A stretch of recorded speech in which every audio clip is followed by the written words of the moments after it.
நான் பால் குடிச்சதே எங்கள் அம்மா ஜோதிடர் தான். அப்போ தாத்தன், பாட்டன், முப்பாட்டன் எல்லாமே ஜோசின்னு சொன்னவங்க தான். அந்த காலத்தில் ராஜாங்களுக்கு வேட்டையாடி கொடுக்கறதா எங்களுடைய தொழில் ஆண்களுக்கு. ஆன்மீக பூமின்னு சொல்லப்போனால் கோலார் தங்கவயலில் கேஜிஎஃப் தான். ஆன்மீக ஈடுபாட்டை எனக்கு கொடுத்தது கோலார் தங்கவயல் கேஜிஎஃப் தான். இந்த உயிர் கேஜிஎஃப்ல போகணும், உடல் சென்னைக்கு வரணும். ஒரு ஜோதிடத்துடைய தன்மை 120 வயசு.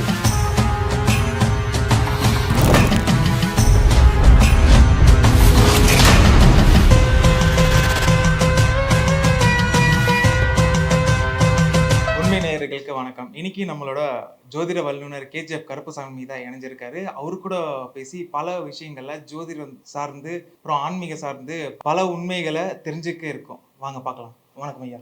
சிவாய நம்ம வணக்கம். நான் உங்க ஜோதிடர் கருப்பசாமி கேஜிஎஃப். இப்போ ஆன்மீகத்துக்குள்ள நீங்க வரதுக்கு முன்னாடி இப்போ முத என்ன பண்ணியிருந்தீங்க ஐயா? பொதுவாக தலைமுறையாக நாங்கள் ஜோசின்னு சொல்கிறோம். நான் பால் குடித்ததே எங்கள் அம்மா ஜோதிடர் தான்.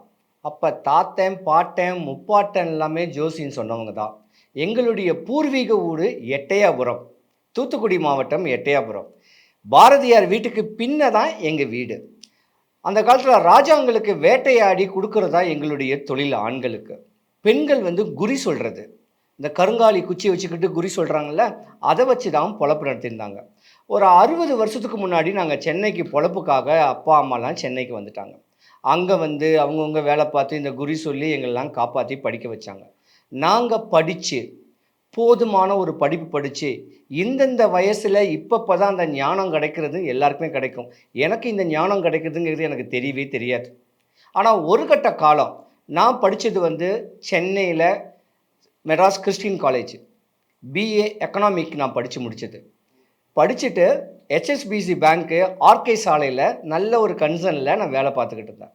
ஒரு கட்ட காலத்தில் பேங்க்கு அமெரிக்கா பேங்க்கு 2008 நினைக்கிறேன். அப்போ பேங்க்கு திவாலாச்சு. அப்போ ஆள் குறைப்பு பண்ணாங்க. நான் வேலையை விட்டு வெளியே வந்துட்டேன்.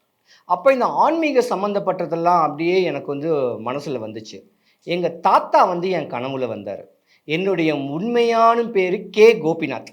எங்கள் தாத்தா இதெல்லாம் ஒரு பொக்கிஷன்டா, இதை தான் ஜோதிடத்துடைய தன்மைங்கிட்டு நிறைய அடிக்கடி சொல்லி பிரதிபலிச்சுக்கிட்டு இருந்தார். அப்போ அதெல்லாம் பிடிச்சி புக்ஸ் எல்லாம் எடுத்து அந்த ட்ரங்கு பெட்டிலாம் படிக்க ஆரம்பித்தேன். படிச்சுக்கிட்டே இருக்கும்போது ஒர்க் பண்ணும் போதும் பாருங்கள், மறுபடியும் படிச்சுக்கிட்டே இருப்பேன். இது படித்தது இல்லாமல் வெள்ளிக்கிழமை சாயந்தரம் கிளம்பி கிருஷ்ணகிரியில் போயிட்டு அடிப்படை, உயர்நிலை, மேல்நிலை படித்து பட்டமும் வாங்கினேன். அப்போ ஜோதிடத்தை திடமாக சொல்கிறதுக்கு அந்த கருப்பசாமின்னு சொல்லக்கூடிய எங்கள் தாத்தா செஞ்ச அவருடைய அனுகிரகம், அவர் பேரை நான் வச்சுக்கிட்டேன். பொதுவாக இதுதான் என்னுடைய ஜோதிட தன்மை. எனக்கு பக்கத்தில் கர்நாடகா மாநிலம் கேஜிஎஃப்னு ஒரு ஊர் இருக்குது. இந்தியாவில் 1000 ஊர் இருந்தாலும் தங்கவயல் கேஜிஎஃப் மாதிரி ஒரு ஊரே கிடையாதுங்க. மக்கள் எல்லாம் ஒற்றுமை. தமிழர்கள், கன்னடர்கள் எல்லாரும் அண்ணன் தம்பி போல் ஒரு ஒற்றுமை. படிப்பில் சிறந்து விளங்கக்கூடிய அற்புதமான ஊர்.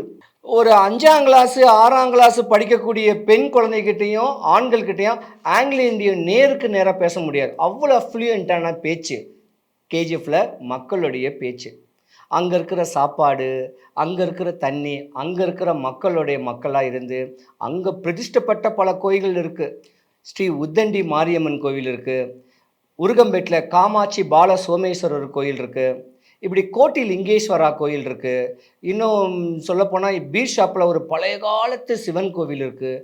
அங்கெல்லாம் போய் தவம் செஞ்சு 10 வருஷம் தவம் செஞ்சேன், படித்து சக்திகளை ஏற்றிக்கிட்டு நான் இருக்கத்தோட சென்னை தான். சென்னை தாம்பரத்தில் மெட்ராஸ் கிறிஸ்டின் காலேஜ் பக்கத்தில் தான் வீடு. அங்கே போய் எனக்கு இந்த ஞானங்கள், தெய்வ சக்திகள், தெய்வ பலன் எல்லாமே கர்நாடகா மாநிலம் தான் எனக்கு கொடுத்துச்சு.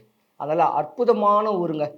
எனக்கு ஒரு ஆசை என்னென்னா, கர்நாடகா மாநிலத்தில் கேஜிஎஃப் இருக்க வேண்டிய குழந்தைங்க நல்லா படித்து பெரிய ஆளாகி ஃபாரினில் வேலை பார்க்கணும், பெங்களூரில் நல்ல கன்சர்னில் வேலை பார்க்கணும், சென்னையில் நல்லா வேலை பார்த்து சம்பாரித்து அந்த ஊரை பிரதிபலிக்கக்கூடிய அளவுக்கு தெளிவான அமைப்பு பண்ணணும்னு கேட்குற ஒரு ஆசை இருக்குது.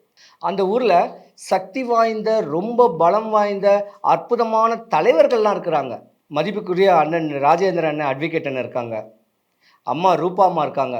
இவங்கெல்லாம் கேஜிஎஃப் மக்களுடைய தொல்லைகள், தொந்தரவுகள போக்க அற்புதமா அரவணைச்சிருக்கக்கூடிய தாயி, தகப்பனா இருக்கிறாங்க. அவங்களுடைய வளர்ச்சிக்கு வந்து இவங்க தான் முன்னுரிமை குடுத்துக்கிட்டு இருக்கிறாங்க. அதனால கேஜிஎஃப் அந்த ஊர்னால நான் கேஜிஎஃப் கருப்பசாமின்னு பேர் வச்சுக்கிட்டேன். அந்த ஊர் மக்கள் எல்லாம் நல்லா இருக்கணும். படிச்சவங்க எல்லாருக்கும் வேலை கிடைக்கணும். பண்புள்ள பிள்ளைங்க. படிப்பு எம்பிஏ படிச்சவங்க கூட பார்த்தீங்கன்னா, பெங்களூருக்கு ஒரு கணிசமான சம்பளத்துக்கு தான் வேலைக்கு போறாங்க. France, Germany, Italy, Australia, Netherlands, Switzerland இன்னும் பல ஊர்ல இருக்கிறவங்கலாம் கேஜிஎஃப்ல இருக்க வேண்டிய மக்கள வேலைக்கு எடுங்க. செம்ம பிரில்லியன்ஸு. பெரிய படிப்பு பிகாம், பிஏ, பிஎல் எவ்வளோ பெரிய படிப்பெல்லாம் படிச்சிருக்காங்க. வேலை வாய்ப்பு அவங்களுக்கு கொஞ்சம் கம்மி. இந்த மாதிரி வெளிநாடு, வெளி மாநிலத்தில இருக்கவங்கலாம் அங்க இருக்கிறவங்கள வேலைக்கு சேர்த்தா உங்கள சூப்பரா வச்சுக்குவாங்க. அப்படி அற்புதமான குழந்தைங்க கேஜிஎஃப்ல இருக்கிற பிள்ளைங்க. மாற்றங்கள் வரணும் அந்த ஊர்ல இருக்கிறவங்க எல்லாத்துக்கும். அதனால நான் அடிக்கடி மாசத்துக்கு ஒரு 15 நாள் கேஜிஎஃப்ல தான் ஸ்பெண்ட் பண்ணுவேன். கோயில்ல போய் படிப்பேன். திருவாசகம், தேவாரம் படிப்பேன். இந்த ருத்ராட்சங்கள்லாம் நிறையா குடுப்பேன். நலிஞ்சவங்களுக்கு இந்த ருத்ராட்சம், விபூதி, இந்த டேக் கையில கட்டுறது இதெல்லாம் குடுத்து, அங்க தான் எனக்கு மூளைக்கு ஒரு ரீஃப்ரெஷ்ன்னு சொல்லுவேன். மங்கி கிடைக்கக்கூடிய மூளைக்கு ஏதாவது ஒரு பிரதோஷத்துக்கு முன்ன ஒரு 2 நாள் போனேன்னா, மெடிடேஷன் பண்ணி, அங்க இருக்கிற மக்களு, பஸ் ஸ்டாண்டுக்கிட்ட இருக்க வேண்டிய சரவணா ஹோட்டல்ல ரூ. 30 தான் சாப்பாடு. காலையில ஒரு ரூ. 30க்கு இட்லி சாப்பிட்டா வயிறு நிறைஞ்சிரும். மத்தியானம் ரூ. 30 தான் சாப்பாடு. சாயந்தரத்துக்கு ஒரு ரூ. 30 தான். இப்படி ரூ. 100 ரூ. 110 இருந்துச்சுன்னா, கேஜிஎஃப்ல பசிக்கு பஞ்சம் வராதுங்க. அவ்வளோ ஒரு சூப்பர் ஊரு. மினி இங்கிலாந்துன்னு சொல்லுவாங்க அந்த ஊர் பேரு. இங்கிலாண்டோடைய அட்மாஸ்பியர் எப்படியோ அதே மாரி அங்க இருக்கிற மக்கள், குழந்தைங்கலாம். தெளிவான ஊரு. நல்ல சக்தி வாய்ந்த ஊரு. பல கோயில்கள் நெறையா இருக்கு. காஞ்சிபுரம் மாரி. சுத்தி கோபுரம், கோயில்கள் கிட்ட பல கோயில்கள். ஆன்மீக பூமின்னு சொல்லப்போனா கோலார் தங்கவயல்ல கேஜிஎஃப் தாங்க. அங்க இருக்கிற மக்களுடைய அரவணைப்பு, அன்பு, பண்பு, அனுசரணை, அங்க இருக்கிற குழந்தைங்களுடைய ஸ்பீச் மெய் சிலுக்கத்தக்க வைக்கும். அந்த மாரி அற்புதமான ஊர் எது கேட்டா, கோலார் தங்கவயல். எனக்கு பிடிச்சிருக்குது. அதனால அந்த ஊர்ல இருக்கனால கேஜிஎஃப் கருப்பசாமின்னு எங்க தாத்தா பேர வச்சுக்கிட்டேன். ஆனா என் பேர் கே. கோபிநாத் தான். கெஜெட்ல மாத்திக்கிட்டேன். இப்ப கருப்பசாமின்னு சொல்லிட்டியா? இப்போ 10 வருஷம் வந்து தவம் பண்ணேன்னு சொல்றீங்கல்ல. ஆமா. அப்ப அந்த காலகட்டத்துல அப்ப பேங்க் வேலை பார்த்துன்னுக்கும்போது நெறைய காசு கையில இருந்திருக்கும். அப்ப அந்த 10 வருஷம் எப்படி மேனேஜ் பண்ணீங்க? 35,000 என்னுடைய சேலரி அப்ப. அதுக்கப்புறம் இந்த வேலையை விட்டு ஆன்மீக ஈடுபாட்டில் வந்துகிட்டு இருக்கும்போது நான் புதுசாக ஒரு ஆட்டோ ஒன்று வாங்கினேன். எனக்கு 3 குழந்தைங்க.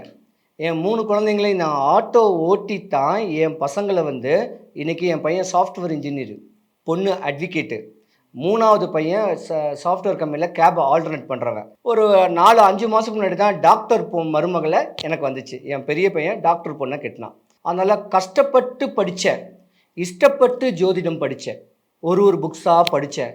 எங்கள் அம்மா கிட்ட அப்பா கிட்டலாம் கேட்டேன், ஜோதிடம்னா என்னன்னு கேட்டேன். அப்போ ஜோதிடம் தன்மைன்னா முதல்ல ஜோதிடம் வர்றதுக்கு இந்த மாதிரிலாம் நீ ப்ரிப்பேர் பண்ணணும்ப்பா, இந்த மாதிரி பல கோயில்களுக்கு போகணும், அந்த கோயிலுடைய தன்மைனா என்னன்னு தெரிஞ்சுக்கணும், ஆன்மீக தோரணம் வரணும், ஆன்மீக ஈடுபாடு வரணும், இல்லறம் பற்றற்று இருக்கணும்னு சொன்னாங்க.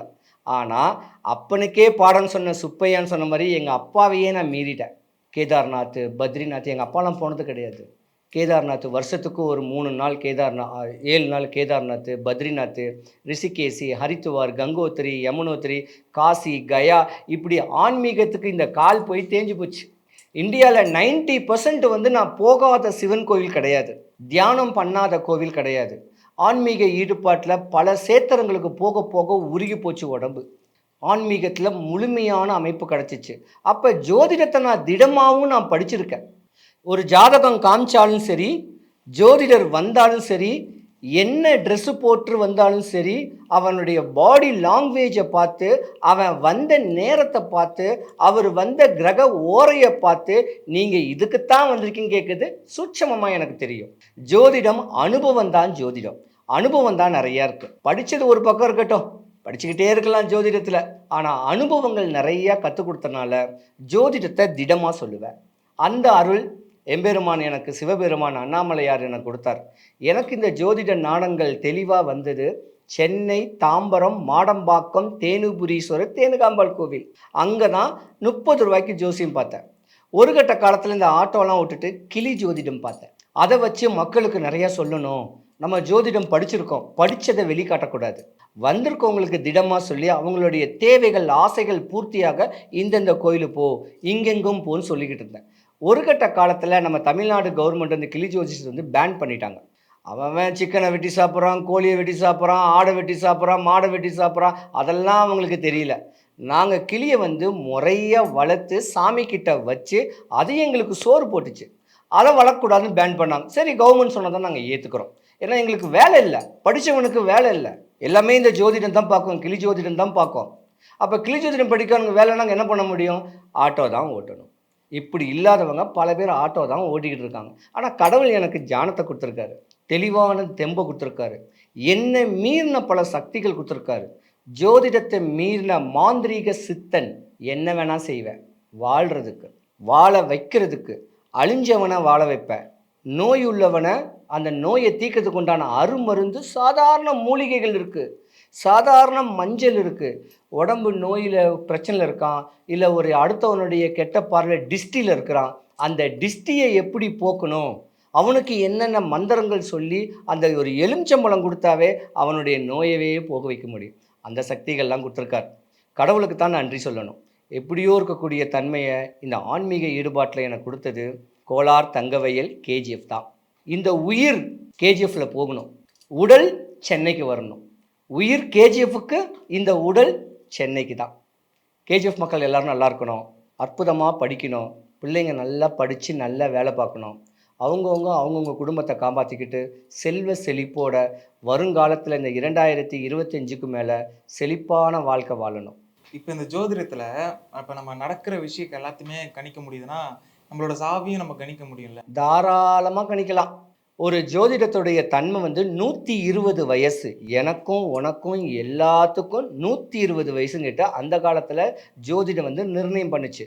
அதுதான் சூரியன் 6 வருஷம், சந்திரன் 10 வருஷம், செவ்வாய் 7 வருஷம், இப்படி ஒரு வருஷத்துக்கும் சப் பீரியட்னு சொல்லக்கூடிய காலங்கள் இருந்துச்சு. ஆனால் இந்த காலத்தில் வந்து 120 வயசு வரைக்கும் வாழ முடியாது, 75 வயசு வரைக்கும் தான் வாழ முடியும்.